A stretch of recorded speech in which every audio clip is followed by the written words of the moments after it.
मोदी तेरी कब्र खुदेगी। मोदी तेरी कब्र खुदेगी, आज नहीं तो कल खुदेगी। मोदी तेरी कब्र खुदेगी, आज नहीं तो कल खुदेगी। ये कोई राजनीतिक नारा नहीं है, बल्कि गंदी सोच और नफरत भरे दिमाग की पैदाइश है। कांग्रेस के आला कमान को और मिस्टर राहुल गांधी जी को इस बात का जवाब जरूर देना चाहिए कि क्या वोट की भूख में संवैधानिक पदों का सम्मान खत्म हो गया? क्या राजनीति अब इतने नीचे गिर चुकी है कि अगर आपके विचार प्रधानमंत्री के विचारों से नहीं मिलते तो आप उनके मौत की कामना करेंगी? हाँ, मैं सच कह रहा हूँ, हमारे देश का राजनीतिक मंच अब सब्जी मंडी की तरह बन गया है, जिसमें सभी अपने अपने कुत्सित विचारधारा को परोस रहे हैं। लोकतंत्र की भाषा अब गाली और धमकी में बदल गई है। मंच अब विचारों का नहीं, जहर उगलने का अड्डा बन गया है। रामलीला के मैदान में रविवार को कांग्रेस की और चोर गद्दी चोर रैली में पीएम मोदी की कब्र खोदी गई। उसमें नारे लगाए गए कि मोदी तेरी कब्र खुदेगी। इस नारे की अगुवाई करने वाली मोहतरमा संजू लता मीणा, जो कांग्रेस की कार्यकर्ता बताई जा रही है। इनको देश में महंगाई, बेरोजगारी, भूखमरी, प्रदूषण, एजुकेशन, हॉस्पिटलिटी जैसी कोई मुद्दा नहीं दिखा। इनको दिखा तो सिर्फ एक मुद्दा कि मोदी की कब्र खोदनी है।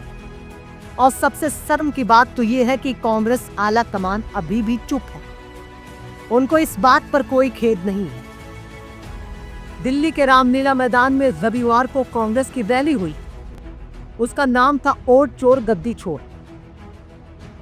रैली में कई कांग्रेस नेता पहुंचे और मंच से बीजेपी सरकार पर और चोर और लोकतंत्र खत्म करने के आरोप लगे। लेकिन जब मोदी तेरी कब्र खुदेगी इस बात के नारे लगाए गए तो सोशल मीडिया पर वीडियो वायरल हुआ और चारों तरफ अब बवाल मचा हुआ है। सोचिए, अगर हर पार्टी अपने विरोधी की कब्र खोदने निकल पड़े तो विरोधी की कब्र खुदने से पहले लोकतंत्र की कब्र खुद जाएगी।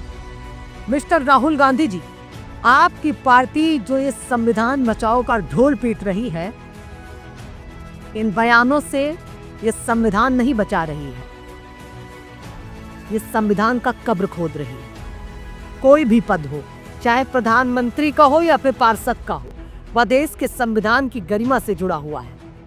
और जो उस गरिमा को अपने नारों में मिटाना चाहते हैं, वह भारत के लोकतांत्रिक ताने बाने को कमजोर कर रहे हैं, लोकतंत्र को बचा नहीं रहे हैं। भारत में विरोध करने की आजादी है, लेकिन नफरत फैलाने की आजादी किसी को नहीं। जो लोग सत्ता पाने के लिए जनता की भावनाओं से खेल रहे हैं, वह देश नहीं, बस सिर्फ वोट के बाजार में नीलामी कर रहे हैं। और जनता समझदार है, वो सब जानती है। एक सवाल आपसे है कि क्या अभिव्यक्ति की आजादी के नाम पर कुछ भी बोलना, किसी भी हद तक गिर जाना सही है? सवाल बड़ा है, संविधान से जुड़ा है और देश से जुड़ा है, इसलिए आपका जवाब भी जरूर होना चाहिए। जय हिंद।